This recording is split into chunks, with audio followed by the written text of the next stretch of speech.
Hello and welcome to the H2P Podcast here on DK Pittsburgh Sports Podcast Network.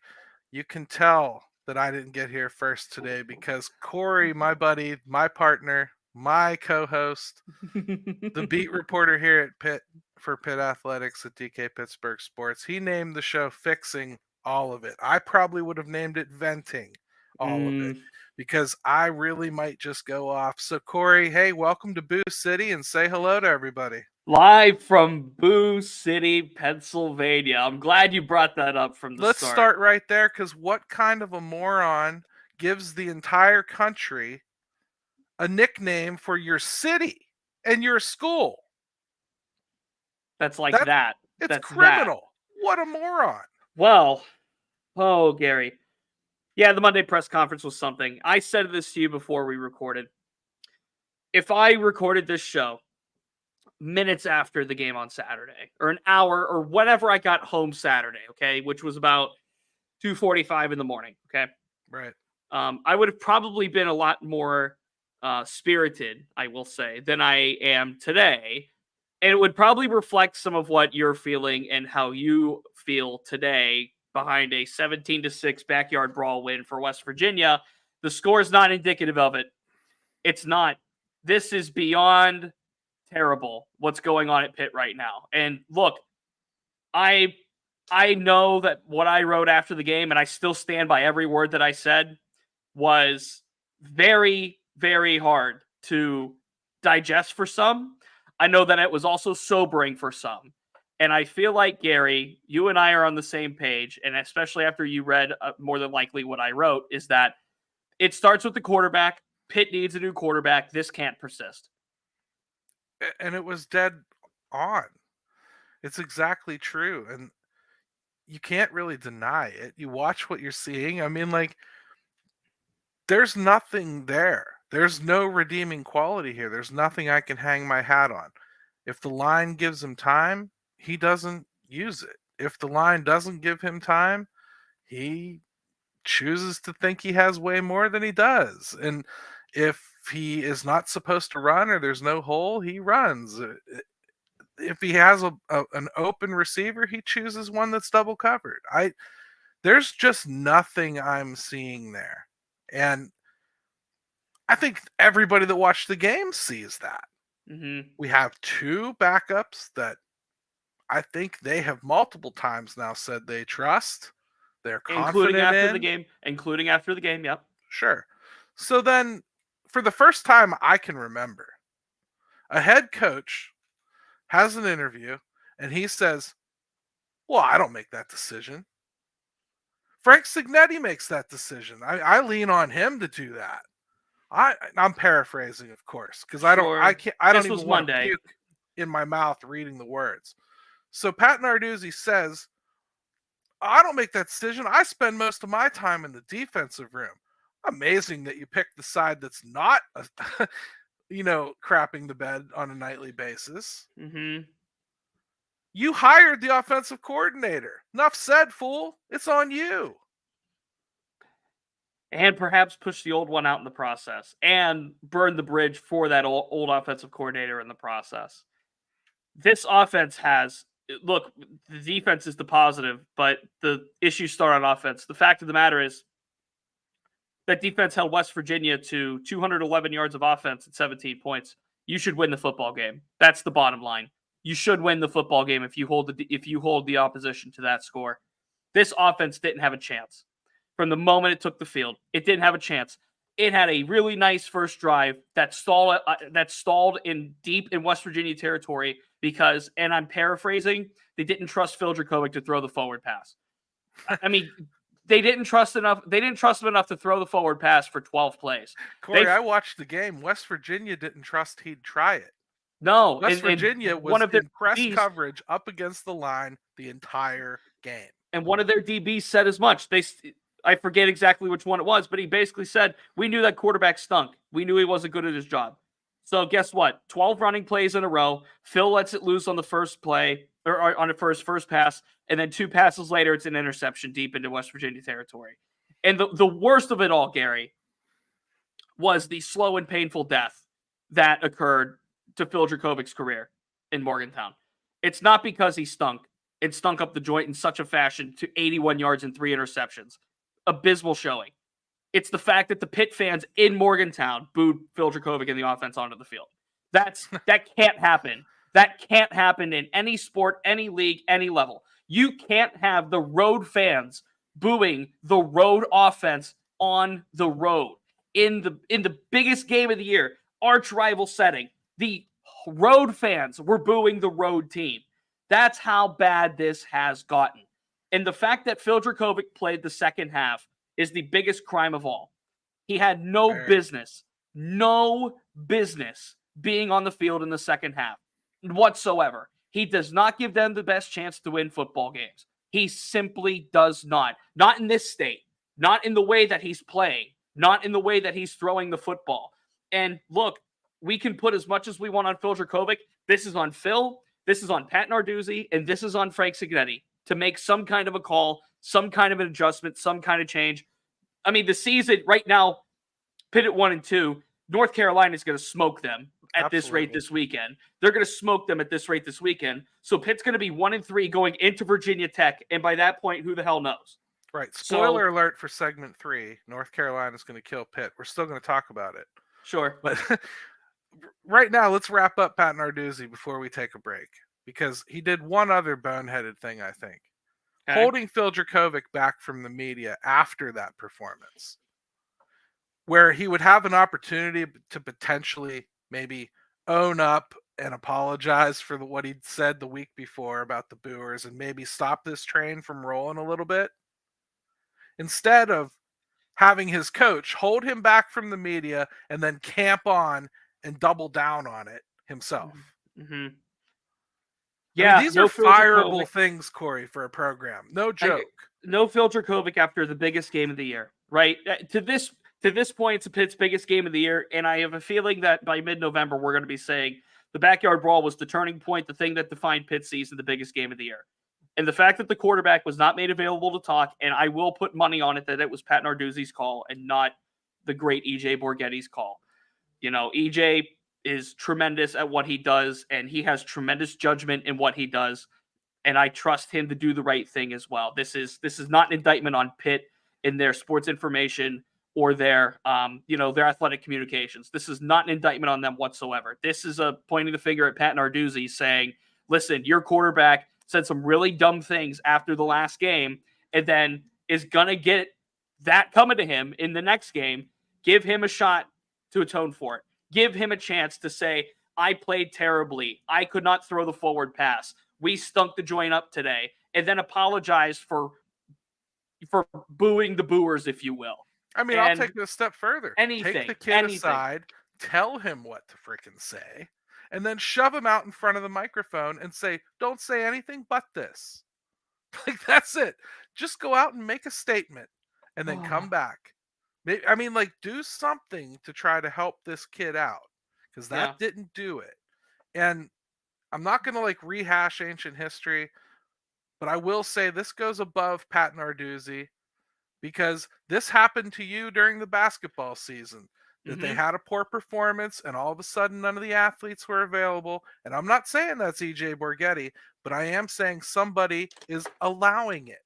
Well, EJ was not there at basketball. I'm going to clear EJ. EJ was not there at basketball. I'll happily clear EJ, and I'm not implicating EJ for this. I'm going to say that was a Pat Narduzzi call for football, and it was a Jeff Capel call for basketball. I'm going to 100% say that. And somebody should be telling them that's not acceptable, is my point. I don't care who that is. Heather Lyke. Somebody needs to tell them that's not okay. Because it shouldn't be. Take our first break. We'll take our first break here. When we come back, we'll talk a little bit about what actually happened in this game and what you see as fixable. Because I'm not seeing it, brother. Mm-hmm. All right, and welcome back to the H2P Podcast here on DK Pittsburgh Sports. Corey, watched the game. I saw a defense that was really, really trying hard to do the best they could to slow down the one player we said that needed to be looked out for, Donaldson. I felt like allowing him a little over 100 yards was probably best case scenario considering how often they were trying to use him. and how talented he was. But everything else, they pretty much slowed down. There were Mhm. no big splash plays, no big turnovers, one sack. Eh, you'd like to see them get a little bit more pressure than that. But West Virginia wasn't really dropping back enough to like think you were going to get that sort of thing. So I thought the defense performed well. And like you said, they should have won. The offense is the real problem. Mhm. Break it down for me. What did you see? The defense gave the offense the best chance they could to win the football game. Now, look, the defense was far from perfect. Donovan McMillan played his tail off. 18 total tackles for the safety. Unbelievable performance. CJ Donaldson was always going to get his in this game. And now at this point, the run defense has become somewhat of an issue because that's 2 weeks in a row now. Corey Kiner from Cincinnati and CJ Donaldson from West Virginia were the ones that put the offense on them, that piled it on. And look, West Virginia, after Garrett Green goes down, was not going to throw the football a lot. They threw it 9 times with that backup quarterback, and he didn't throw it for a lot. So the pass defense was going to adjust to be prone to the run, to be getting ready to blitz and all that stuff. And the defense, to their credit, held their own, considering the other side of the football could not stay on the field. And at some point, that defense, when you're on the field for as long as they are, when West Virginia, they're not doing much like insane as far as scheme goes, as far as gash plays go. They let a few up, but that defense was on the field for a long time on Saturday. And when your offense can't transition and, the complementary football cliche, so to speak, that's what happens. It eventually breaks. The dam eventually breaks. So I think that's what we saw. The line broke down right in the third quarter. Yes. So you can't put this on the defense. You just can't. The bottom line is the quarterback play has to improve. The offense in a general sense has to improve. My biggest concern with the offense was the wide receivers. Turns out there's more than that. And by the way, the offensive line has been awful. Yeah. So far. I mean, look, we can talk about the defense and the positives all we want, but the fact of the matter is Pitt lost this football game and they lost the Cincinnati football game because the offense can't do it. They just can't do it right now. Yeah. We did get to see Rodney Hammond more. We asked for that. We saw that. In a technical sense. 14 carries, 49 yards. Nothing really impressive. Again, the offensive line is bad. They're not making holes. He doesn't have the kind of speed really to bust those outside runs, and kind of outrun defenders that are prepared for it. Plus, we already talked about what West Virginia was doing defensively. There was not going to be anywhere to run because they just didn't think Phil was going to throw, which turns out. Look, Rodney Hammond touched the ball 7 times on the first drive. You don't have to be a math major to figure out he touched the ball 7 times for the rest of the game after that. He had 10 carries in the first half. Those first 7 touches produced about 40 yards. The next 3 produced about -1. So West Virginia started selling out for the run because, again, they knew Phil Dracovic couldn't complete a forward pass, much less throw one. So, when you're at the point where the passing offense is so negligible that it's nearly zero, you're going to start stacking the box, and you're going to start getting ready for Rodney Hammond to take the ball and Daniel Carter to take the ball and Sebo Flemister to take the ball. That's just what happens when you have zero passing game. And they've had zero passing game in these last 2 games against Power 5 opponents. The receivers, again, weren't able to get open. They weren't able to make plays. Even when they were, there was one play that a wide receiver made. It was the 20-yard catch to Bub Means. There was one significant play that resulted from the passing game. The rest was nothing. And the worst play of all was the 3rd interception by Phil Dracovic, where he threw it in between wherever Bub Means was supposed to be and wherever Konate Mumfield was supposed to be, when he had a check down running back option 10 yards in front of him, wide open. It's that play. Kind of floated it in there, too. He floated all 3 of those interceptions. This is why I asked Frank Signetti 1 week ago today about mechanics. Right. And where are Phil's mechanics? And do you feel like he's throwing the football properly? No answer from Frank Signetti. Pat Narduzzi asked again on Saturday about Phil's mechanics. No answer from Pat Narduzzi on Saturday about Phil's mechanics. So no one wants to talk about it or even in the slightest lie and say, yeah, we think they're fine. Because watch the film. Watch the game. He's not throwing the football in an effective way. He's throwing it, just he's not having any zip on it. He's not putting it in the right spots. His accuracy is way off. So it starts there. And I mean, we're going to talk in circles in this show, right? Yeah. We're going to talk in circles in this show because at the end of the day, all this does is it comes back to the quarterback. It comes back to the offensive coordinator. It comes back to the head coach. And now how do they move forward? Well, they have to face a top 20 team and the front runner for the Heisman Trophy in their building, and that team will get booed. I'm not talking about North Carolina. I'm talking about Pitt. Pitt will get booed on Saturday. I'm not advocating for it. I'm just telling you it's going to happen. Hot take time, Corey. I would keep Phil Dracovic in there against North Carolina and let the backup have a fresh start against Virginia Tech. That's what I would do this week if I were them. And I know that sounds bad, but they're going to lose this game regardless of which one they start. You can argue this. They have a bye week after Virginia Tech. You could roll Phil out for Virginia Tech too if you want, and then make the switch. Point. You have to see where this team is at after North Carolina. If you're going to make the switch into Virginia Tech, okay, fine. So you put Christian Veilleux or Nate Arnell, most likely Christian Veilleux, in a situation where he has to go to a really tough road environment in prime time for his first start as a Pitt quarterback. Yeah, you have to see I what see happens. Your point, man. You have to see what happens against North Carolina. Like, if it's the same or worse, and I didn't think it could get worse than Cincinnati, apparently it can. So I don't know if it could get worse than it was against West Virginia, but apparently it can. So if Phil trots out there against North Carolina and does this again, you have to consider it. But I still don't think you do it until after the bye week at minimum. At that point, okay, let's assume for the sake of conversation that Pitt loses Saturday against North Carolina. They move to 1-3. Yeah. Where is the season from that point? Because Virginia Tech isn't a gimme. You still have Florida State, North Carolina, Duke on the schedule. I mean, that's 4 potential more losses. You're staring into the barrel of a potential 7-loss season. Just off of those games that Pitt will not be favored in from that point, I don't think. So, and maybe Syracuse by this point. Syracuse is playing unbelievable football. So, look, you're staring into the barrel of a potential 6-6, 5-7 situation here. Like, you have to save your season at some point. Unless Phil magically drinks, Mike's secret stuff from Space Jam, then you have to make a decision at some point. And look, if Pat Narduzzi remains loyal to Phil Dracovic and this persists, Pat's putting more than just the season on the line. That's what this is going to come down to at a fine line point. That fine line point has not hit yet. But if this persists and he's steadfast on playing Phil Dracovic, then it's going to hit. So, got to be careful with that too. You made a great point though about waiting till the bye week, and maybe that is ultimately more fair to the backup even, right?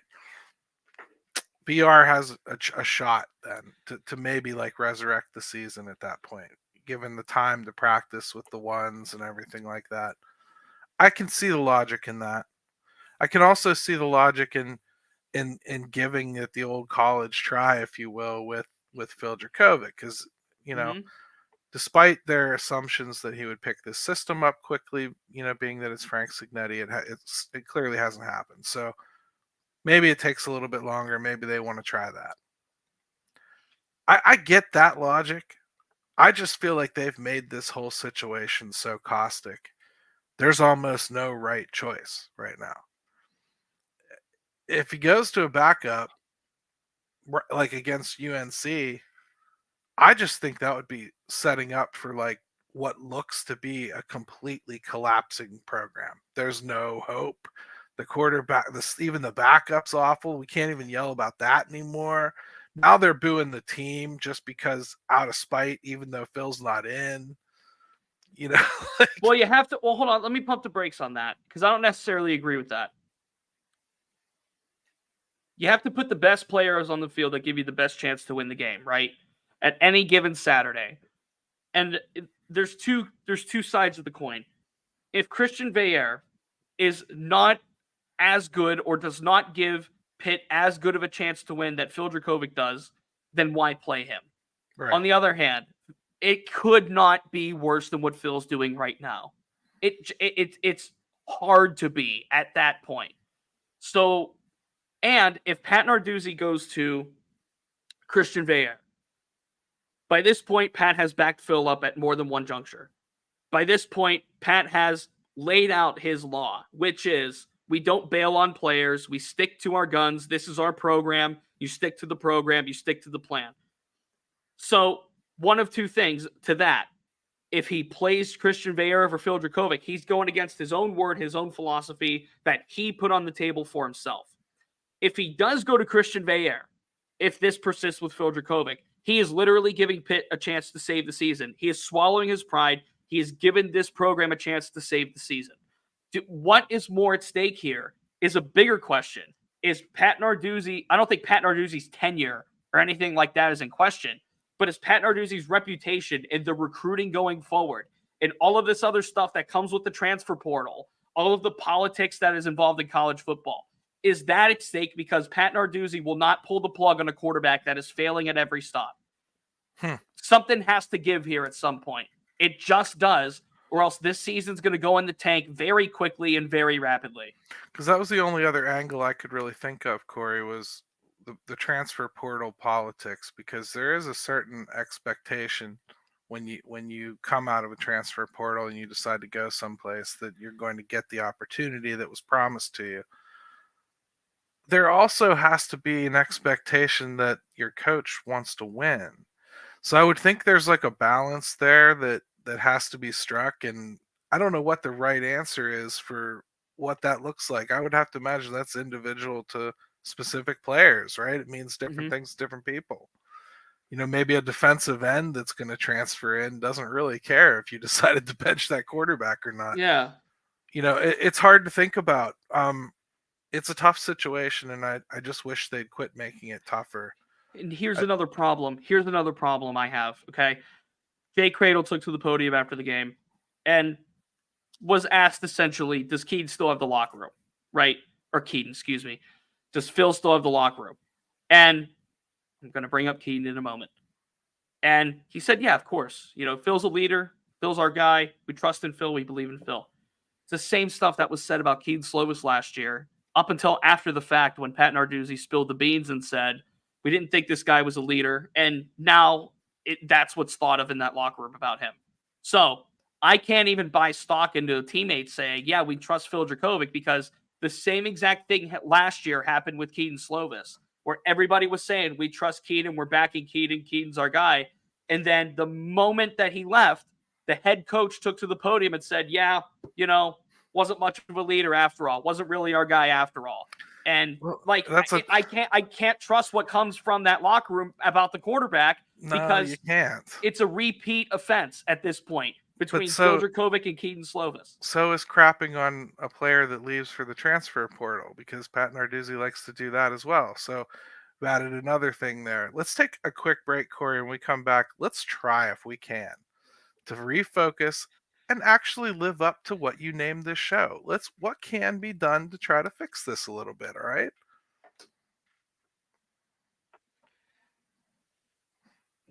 All right, we are back to the H2P podcast here on DK Pittsburgh Sports Podcast Network. Please subscribe if you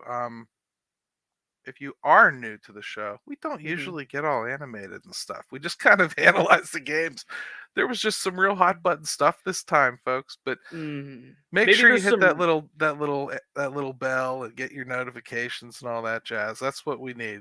Maybe there's some residue from the other bad football game I saw on Monday here at Pittsburgh. At least that one came out on the right side somehow. Yeah, I do want to clarify a thing from segment one. Phil Dracovic not being made available after the game is a Pat Narduzzi call. Period. Okay. All right, so fixing this, Corey, how do we go about that? Number one, if we're talking about just the offense, okay?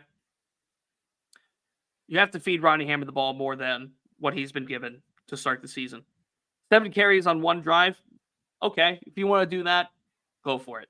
But you can't give him 7 carries for the rest of the game after that, 14 touches. We saw the touches come through, at least in a spectrum of an improvement from the Cincinnati game, okay? Right. But there's no flow to the offense either. It's more than just about the quarterback making bad throws and bad timing and all of this other stuff. It's about the flow and the rhythm of the offense. Let the quick game come through. Get some short routes going for Gavin Bartholomew or Kanate Mumfield or whoever it has to be. If it's Sibo Flemister, get some short stuff going, get the offense moving, and then start to open up all the play action and the exotic stuff that you want to do on the offense. That's, to me, the number one thing. This team is built to run the football. It has been for years now. Even when Kenny Pickett was here, they still had Izzy. Like, Yeah, right. Kenny Pickett was able to make spectacular plays with his arm, but they don't have that. So go back to the roots. That's my best guess, is to start with, because quite frankly, they're at ground zero right now, Gary. There's nothing for this offense to feel positive about in the slightest. The offensive line's been bad. The quarterback's been bad. The receivers haven't been great. And the running back isn't getting the ball. So it has to start with Frank Zagnetti and how he's able to dial up anything to get some rhythm under the legs of Phil Dracovic. If he's going to have any shot at succeeding and throwing the football, and if any receiver is going to have any shot at getting open, they have to run the football better. I mean, even last year, because at least we do have the benefit of having the same offensive coordinator. So at least we know what we saw last year with different set of players played out a certain way. And I understand it's a slightly different offense here with Phil. You have to look back and think about Izzy. How much of that was Izzy? And how much of that was that offensive line just being so dominant at that point? It's almost like, I want to think that his offense works, but if you've got to have like 5-year seniors all across your line and an all-American, running back, I don't know that makes it necessarily a good design for a college football program. I don't think so either. And okay, Phil is dead last of the ACC QBR, by the way, 29.1. These are stats coming from ESPN. So Phil just, isn't even fielding a competitive try at throwing the football, right? And I think that having some kind of just presence, and what I mean by that is establishing some kind of a run game or the quick game or something to get it moving. There was so much stagnation. It was so stagnant on Saturday. It got to the point where the Pitt offense took the field and it was like, okay, when's the punt coming? Right. Here's a stat from ESPN. This is from David Hale, who is tremendous at covering college football and college athletics. Pitt has allowed pressure on 44.8% of its dropbacks when the defense did not bring an extra pass rusher. That's the worst mark in the country and is up 34% from last year. So the offensive line, I didn't think the Ryan Jacoby leg injury was going to be a huge deal, but maybe it is. I don't know. Or they lost, Carter Warren to the NFL, Gabe Hoyd to the NFL, Marcus Meyer to the NFL. Maybe those guys leaving are more of an impact than we thought, because this offensive line, and BJ Williams is now hurt, the true freshman who didn't play well against Cincinnati anyway. Yeah. So the true freshman's hurt. The other guard is hurt. And, it's a sad state of affairs right now for the offense as a whole, and it doesn't help that the offensive line is playing terribly either. Yeah, because to bail out a quarterback that's having a lot of trouble, you want to almost dial up some smaller, shorter passes, quick release type things, swing passes, screen passes, things like that. You can't even do that if your offensive line isn't holding up. And if nobody trusts that you're going to pass it downfield, we've seen this play out before too. There's nowhere to go once the ball does get in the back's hands or that wide receiver on the swing pass. So at some point, at the end of the day, this is really an exercise in the quarterback play must be better, regardless of who it is, and the offensive line must be better. If those two things happen, everything else will become serviceable, at least, I think is the best way to put it.